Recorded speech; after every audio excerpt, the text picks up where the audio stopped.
Whispers in the Dark Part 1, The House That Calls. Nathan Holloway never believed in ghosts.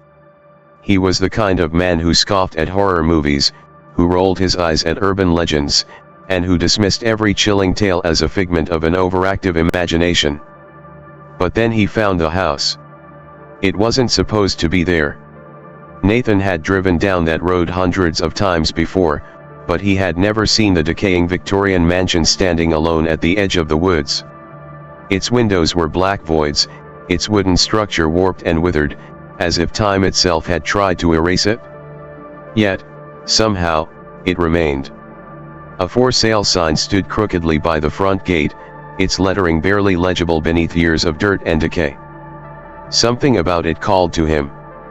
An irresistible pull in his chest, a whisper that wasn't quite a voice, urging him forward. He should have ignored it. He should have driven away. But Nathan Holloway was never good at resisting temptation.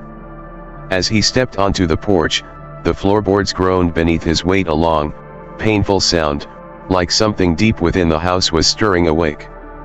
The wind whistled through the broken windows, carrying with it a faint, distant laughter. Then he noticed it: handprints. Smudged across the rotting wood, tiny, childlike handprints, too many of them, overlapping, as though dozens of small hands had once pounded desperately against the surface. Part 2, the shadows moved the moment Nathan stepped through the front door. The air changed. It was thick, heavy, wrong.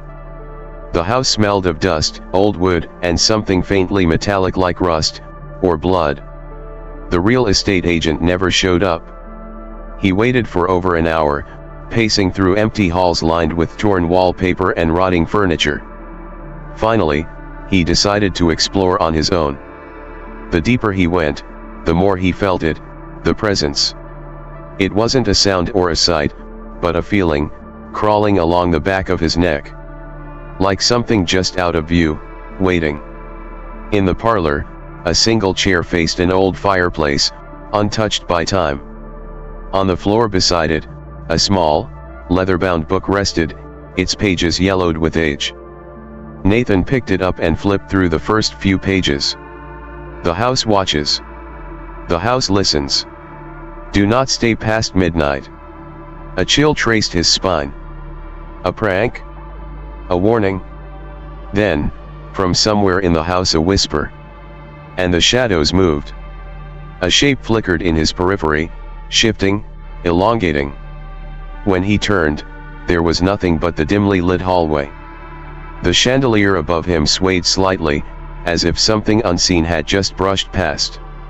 Then came the scratching. Faint at first, like fingernails against wood. It grew louder, more desperate. It was coming from the walls. A soft knock followed. Then another. And another. The knocks formed a pattern. A code. Part 3, the midnight warning. Nathan slammed the book shut and looked around, his pulse hammering. The house had grown colder, the air dense with something unseen. The whisper came again, closer this time.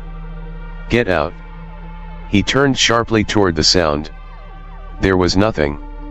Just the grand staircase leading into the blackness of the upper floor. A rational man would have left. Nathan took a step toward the stairs. Each step creaked beneath his weight as he ascended, the whispering voices growing louder. They came from behind a door at the end of the hall, a room with no handle.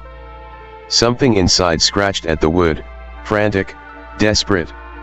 A loud bang rattled the entire house. The front door had slammed shut on its own. Nathan ran to it, yanking at the knob.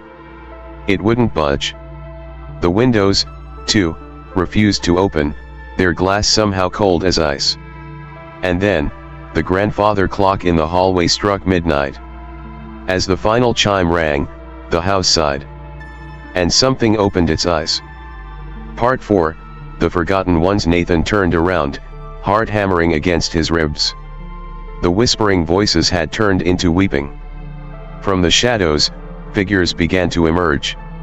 They were barely human, distorted, elongated things with hollow eyes and gaping mouths frozen in silent screams. Their skin hung loose, stretched unnaturally over their skeletal frames. They moved with a jerky, unnatural gait, their limbs bending at impossible angles. Nathan stumbled back, but the figures surrounded him, their whispering voices overlapping, growing louder. "You let us die. You forgot. You shouldn't have come back." His mind reeled. What were they talking about? Then, one of them stepped forward. It was him. An exact replica of Nathan, but twisted, wrong. Its mouth stretched into an inhuman grin as it whispered in his own voice, "The house remembers." Part 5, The house never lets go. Nathan backed away as the air around him thickened, the room warping, stretching. The walls pulsated like a living thing, breathing in time with his panicked gasps. The figures closed in. And then he remembered. He had been here before. A long time ago. As a child. He had wandered into the house with his older brother, Daniel. They had dared each other to stay past midnight. But only one of them had left. Nathan had forgotten. The house had taken Daniel, swallowed him whole, and now, it was hungry again. A cold hand gripped his wrist. "Stay." Nathan let out a choked scream, wrenching free, running blindly toward the door. He slammed into it, clawing at the wood, as the voices howled behind him. And suddenly it opened. Nathan fell forward onto the cold, wet ground outside. He turned back, breath hitching. The house was gone. Only an empty lot remained, choked by overgrown grass and weeds.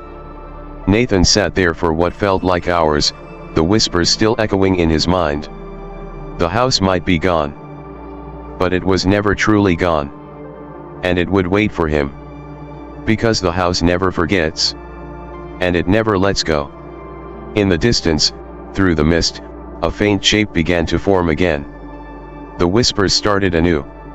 And somewhere, deep within the void of the house, Daniel began to laugh. A distorted, gurgling sound that didn't belong to anything human. And Nathan knew he would never be free.